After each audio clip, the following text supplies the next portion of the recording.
जय हिंद दोस्तों। आपको पता ही है कि 2023 का बजट प्रसारित हो चुका है। अब बहुत सारे लोगों के मन में यह है कि जो टैक्स का स्लैब है, जो टैक्स का नियम है, उसमें क्या बदलाव हुआ है। तो आम लोगों के लिए, जो आम लोग हैं, मिडिल क्लास लोग हैं, कम कमाने वाले लोग, उन लोगों के लिए इस बार के बजट में बहुत कुछ मिला है। बहुत लोग डरते रहते हैं कि मेरी सालाना इनकम 2 लाख है, 3 लाख है, 5 लाख है, 10 लाख है, क्या टैक्स देना होगा, क्या इनकम टैक्स भरना पड़ेगा। मैं अकाउंट पे लेन देन करता हूँ, सेविंग अकाउंट पर, क्या होगा, कैसे हिसाब देना होगा। इस बार सरकार ने बहुत बड़ी खुशखबरी दी है मिडिल क्लास लोगों के लिए, खास तौर पर बता रहा हूँ मिडिल क्लास लोगों के लिए। बाकी जो लोग करोड़ों में कमाते हैं, अरबों में कमाते हैं सालाना, उनके लिए तो ज़्यादा कुछ मिला नहीं है, कोई फ़र्क नहीं पड़ा है, क्योंकि अरबों में करोड़ों में कमाते हैं तो उनका जो टैक्स स्लैब था वही है। लेकिन जो कम कमाते हैं उनको बहुत ज़्यादा फ़ायदा होने वाला है। आपका सेविंग अकाउंट है बैंक में, करेंट अकाउंट है, पैसे का लेन देन करते हैं या फिर कहीं से इनकम करते हैं, तो कितना सालाना कितना कमाई पर कितना टैक्स लगेगा, पूरी जानकारी आपको देने जा रहा हूँ। बहुत ही फ़ायदे में आप इस साल रहने वाले हैं, आगे भी बहुत फ़ायदा मिलेगा आपको। आगे बढ़ने से पहले आपसे रिक्वेस्ट करूँगा कि वीडियो को लाइक करिए। मन में कोई सवाल प्रश्न रहेगा तो कमेंट बॉक्स में ज़रूर आप लिखेंगे, फिर वीडियो बनाऊंगा। आपकी जानकारी के लिए बता दूं कि अभी तक जो आपने देखा होगा कि 2.5 लाख रुपया तक सालाना जो लोग इनकम करते हैं, चाहे किसी भी सोर्स से इनकम करते हो, बिजनेस से करते हो, नौकरी से करते हो, छोटा मोटा दुकानदारी से करते हो, साल में अगर 2.5 लाख रुपया आप इनकम करते हैं, आपका अर्न है, बचत है, तो उस पर कोई टैक्स नहीं लगता था। मतलब किसी प्रकार के टैक्स देने की ज़रूरत ही नहीं। लेकिन वही 5 लाख रुपया तक आप साल का इनकम करते थे तो 5% आपको टैक्स देना होता था। वो भी 5% नहीं देना होता था। कब? जब आप ये बता देते थे कि ये जो 5 लाख मैंने इनकम किया है, इसमें 2.5 लाख मेरा खर्च हुआ है, आप खर्च का सोर्स दे देते थे तो आपका वो भी 5 लाख रुपया तक इनकम टैक्स 1 रुपया भी नहीं लगता था, छूट था। मतलब 2.5 लाख तो ऐसे ही फ्री है, लेकिन 2.5 लाख 5 लाख होता है, 5 लाख 2.5 लाख का और आप सोर्स दे देते थे कि ये 2.5 लाख तो मेरा इनकम है, 2.5 लाख रुपया जो मैंने कमाया वो भी मेरे खर्चे हो गए। मैंने कोई सामान खरीदा, कोई इलेक्ट्रॉनिक सामान खरीदा, मोबाइल खरीदा, बाइक खरीदा, गाड़ी खरीदा, तो वो भी 5 लाख रुपया तक कोई टैक्स आपको नहीं भरना होता था। मतलब 5 लाख रुपया तक लगभग फ्री था। इस हिसाब से मैं बिल्कुल आसान भाषा में समझा रहा हूँ, मैं सीए की भाषा में नहीं समझा रहा हूँ, टैक्स एडवोकेट की भाषा में नहीं समझा रहा हूँ, सिंपल भाषा में समझा रहा हूँ। लेकिन अब क्या हुआ है? अब हुआ है कि सरकार ने इस बजट में, 2023 बजट में घोषणा कर दिया है कि अब आपको 6 लाख रुपया तक किसी प्रकार का टैक्स देने की ज़रूरत नहीं है। मतलब साल में 6 लाख रुपया तक कमाते हैं तो वही नियम लागू होगा जो 5 लाख रुपया तक नियम लागू होता था। जैसे सिंपल भाषा में समझाता हूँ, आसान भाषा में, अब 2.5 लाख को 3 लाख रुपया कर दिया गया। मतलब 3 लाख रुपया तक किसी भी सोर्स से आप पैसा कमाते हैं सालाना, सालाना 3 लाख, मतलब 25,000 रुपया भी आपकी सैलरी है महीने की, साल में 3 लाख रुपया आप कमा लेते हैं और बचा भी लेते हैं पूरा का पूरा, 1 रुपया भी टैक्स सरकार आपसे नहीं लेगी। ये तो हो गया। अब बता देता हूँ कि 6 लाख रुपया तक, 5 लाख जो था 6 लाख कर दिया गया है, और 6 लाख रुपया तक आप कमाते हैं साल का इनकम टैक्स, मतलब इनकम करते हैं, लेकिन 3 लाख रुपया छोड़कर 3 लाख रुपया जो एक्स्ट्रा आपको बचता है वो भी अगर खर्च आप बता देते हैं कि ये 6 लाख रुपया मेरा इनकम है, लेकिन 3 लाख रुपया ये मेरे पास है जिस पर कोई टैक्स नहीं लगेगा, लेकिन 3 लाख रुपया आप खर्च बता देते हैं कि ये इनकम हुआ लेकिन 3 लाख रुपये मेरे खर्च हुए फलाने फलाने काम में, चाहे घर के मेंटेनेंस में हो, बच्चों की पढ़ाई में हो, इंश्योरेंस का किस्त भरने में हो, या फिर आपने गाड़ी खरीदा, कोई सामान खरीदा, फर्नीचर का सामान खरीदा, तो फिर 6 लाख रुपया तक आपका कोई टैक्स नहीं लगने वाला। 3 लाख रुपया आपके पास कैश भी बचा हुआ है, 3 लाख आपने खर्च बता दिया, 6 लाख रुपया तक 1 रुपया भी टैक्स देने की सरकार की ज़रूरत नहीं है। अब उससे ऊपर का बताता हूँ क्या टैक्स स्लैब है। तो सबसे पहले जान लेते हैं टैक्स है क्या। देखिए होता क्या है, टैक्स उसे कहते हैं, टैक्स उसको देना है, मतलब उस पैसे पे टैक्स देना है जो आपके पास बचा हुआ है। इस बात को समझिए, बहुत लोग नहीं समझते। बहुत लोगों को लगता है कि 3 लाख मैंने कमा लिया, 6 लाख कमा लिया, 9 लाख कमा लिया, 12 लाख कमा लिया, सब पे मुझे टैक्स देना है। ऐसी कोई बात नहीं, यही आम लोग नहीं समझ पाते हैं, मिडिल क्लास लोग नहीं समझ पाते।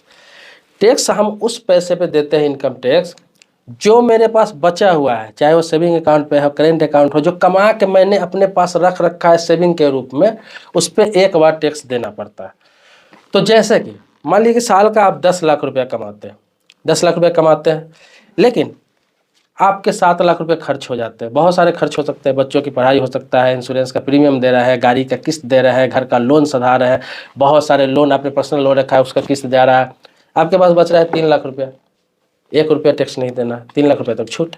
मतलब कि आपने अपने ज़रूरत के हिसाब से साल में 10 लाख रुपया कमा रहा है, 5 लाख रुपया कमा रहा है, 20 लाख रुपया कमा रहा है, ज़रूरत का जो खर्चा है वो करके जो आपके पास पैसा बचा हुआ है सेविंग के रूप में, उससे हम इनकम मानते हैं और उस पर टैक्स दिया जाता है। क्योंकि जो सामान आपने खरीदा, जैसे गाड़ी खरीदते हैं तो गाड़ी पे टैक्स लिया जाता है, आपको पता है जीएसटी। आप मोबाइल खरीदते हैं उस पर भी टैक्स लिया जाता है जीएसटी। आपने देखा होगा कोई कहीं पे होम लोन लेते हैं, आप कहीं पे ये इंश्योरेंस कराते हैं, ये सब टैक्स फ्री है। तो ये सब चीज़ों को जो किस्त है सारा काट छाट के जो आपके पास पैसा बचता है उस पर इनकम टैक्स देना होता है। तो 6 लाख रुपया तक आपके पास अगर बचत होता है तो 5% 3 लाख का देना है। लेकिन 3 लाख रुपया तक आपके पास बचा हुआ आपने सेविंग कर रखा है अकाउंट पे, तो आपको 1 रुपया भी देने की जरूरत नहीं। ये बात को समझ लीजिए, इस बातों को आप समझ लीजिए। खर्च जो करते हैं खर्च पे टैक्स नहीं लगता है, ये सरकार का नियम है, ये इनकम टैक्स डिपार्टमेंट का नियम। तो अब बताता हूँ किस पर कितना टैक्स देना है, इस चीज़ को समझ लीजिए। इस साल में जो नियम लागू किया गया आम लोगों के लिए बहुत ही फायदे का चीज़ लागू किया गया। जैसे मैंने आपको बताया 3 लाख रुपया तक टैक्स फ्री है, 1 रुपया देने की जरूरत नहीं, आपके पास है साल का अगर इनकम 3 लाख रुपया बचा हुआ है तो देने की जरूरत नहीं। 3 से 6 लाख रुपया तक 5% टैक्स लगेगा, 6 लाख रुपया का 5% टैक्स लगेगा, उसमें 3 लाख रुपया कहीं लगेगा, 3 लाख तो फ्री है। अब आगे आते हैं 6 लाख से 9 लाख रुपया आपके पास इनकम है, सालाना की बात बोल रहा हूँ, तो 10% आपका टैक्स लगेगा इनकम का। 9 लाख से 12 लाख रुपया 15% आपको टैक्स देना है। 12 लाख से 15 लाख रुपया सालाना, उस पर 20% आपको टैक्स देना है। 15 लाख से ऊपर आप कमा रहे हैं, 20 लाख हो, 25 लाख हो, 50 लाख हो, 1 करोड़ हो, 30% टैक्स सभी को लगेगा। मतलब 15 लाख से ऊपर जितना का भी इनकम कर रहे हैं उससे सरकार को कोई मतलब नहीं है, आपको 30% टैक्स देना ही देना है। मतलब 1 करोड़ में 30 लाख रुपए सरकार को देना है। वो पैसा आप किस तरह अर्न कर रहे हैं, कहाँ से कमा रहे हैं, किस रूप में आ रहा है, उससे मतलब नहीं है। आपके पास है, आपके अकाउंट पे आया है, उसका 30% सरकार को इनकम टैक्स देना है। अब बहुत सारे मन में ये भी सवाल होगा कि भैया ये मेरा पैसा इनकम का तो नहीं हो सकता है कि इनकम का नहीं हो, किसी दोस्त ने भेजा हो, घर वालों का पैसा हो, मैंने भाई का पैसा रख रखा हो, किसी से ऐसे ही मैंने मंगाया हो पैसा, क्या उस पर भी टैक्स देना होगा? मैं सारी बातें आसान भाषा में इसलिए समझा रहा हूँ, बिल्कुल आसान भाषा में। देखिए मैंने आपको पहले ही बताया कि आपके इनकम पर टैक्स लग रहा है। अब आपके अकाउंट पर ठीक है 30 लाख है, 40 लाख है, 35 लाख लेन देन हुआ, साल का ट्रांजेक्शन हुआ। अगर मान लिया जाए, ऐसा नहीं होता है आमतौर पर, लेकिन अगर मान लिया जाए बैंक ने रिपोर्ट कर दिया इनकम टैक्स डिपार्टमेंट को, इनकम टैक्स डिपार्टमेंट आपको नोटिस करके पूछ रहा है कि भाई इतना पैसा तो आपके अकाउंट पर आया, आपके पास आया, आपने टैक्स नहीं भरा, ये नोटिस करके पूछेगा आपसे। नोटिस भेजने का मतलब ये नहीं होता कि टैक्स आपको भरना ही है, नोटिस करके आपसे जवाब मांगा जाता है। आपको सोर्स बताना है कि हाँ ये पैसा यहाँ से आया, यहाँ गया, इस काम के लिए पैसा है। आप अगर सोर्स बता देते हैं कि यहाँ से पैसा आया, यहाँ खर्च हुआ, सोर्स अगर बताते हैं आप इनकम का, तो फिर इनकम टैक्स देने की ज़रूरत नहीं पड़ती है, किसी प्रकार का आप पर प्रेशर नहीं होता है। लेकिन आपके पास अगर अधिक पैसा है, अत्यधिक सेविंग अकाउंट पर लेन देन होता है, करेंट अकाउंट पर लेन देन होता है, उसका टैक्स नहीं भरते हैं, तो हो सकता है इनकम टैक्स कभी नोटिस भेज दे, तो उसका सोर्स आपको बताना पड़ेगा, ईमानदारी से बताना पड़ेगा, फिर आपको कोई दिक्कत नहीं आएगी। फिर आपका जो टैक्स जितना पे बनता है, जितना आपके पास पैसे है, उसी पे टैक्स देना होगा। ये बिल्कुल इतना आसान भाषा में समझाया हो कि अगर आपको समझ में नहीं आया हो तो फिर क्या कर सकते हैं, आप कमेंट बॉक्स में लिखेंगे, हो सकता है फिर नए सिरे से नई तरह से आपको वीडियो बना के समझाऊँ। लेकिन मैंने कोशिश किया है कि सारी चीज़ों को बहुत ही क्लियर शब्दों में आपको समझा दूँ। अब मन में यह भी सवाल आया कि इनकम टैक्स नोटिस कब भेजता है। तो आप साल में सेविंग अकाउंट पर अगर 20 लाख भी लेन देन कर लेते हैं, 30 लाख भी लेन देन कर लेते हैं, एक बार नहीं, जैसे 10,000, 20,000, 50,000, 1 लाख, 1.5 लाख करके कर लेते हैं, जरूरी नहीं कि इनकम टैक्स आपको नोटिस भेजें। अकाउंट पर पैसा तो रहेगा नहीं, आपका 2 लाख या 3 लाख 4 लाख रहेगा, बाकी तो आप निकाल रहे हैं, काम कर रहे हैं।